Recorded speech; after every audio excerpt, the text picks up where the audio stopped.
Lo que hemos tratado básicamente ha sido el juego, que existe una sobredimensión derivada sobre todo de la aplicación de las nuevas tecnologías a este producto, ¿no? Al juego.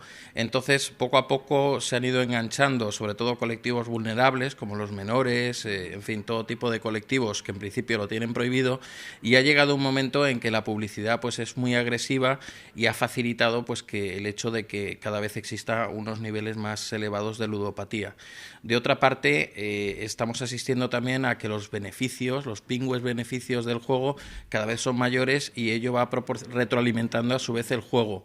Con lo cual, lo que hemos tratado aquí es de ver las propuestas que se están haciendo, tanto legislativas como administrativas y políticas, para de algún modo pues intentar luchar contra esa sobredimensión del juego y poder un poco dejarlo en su justa medida, siendo una actividad que es legal.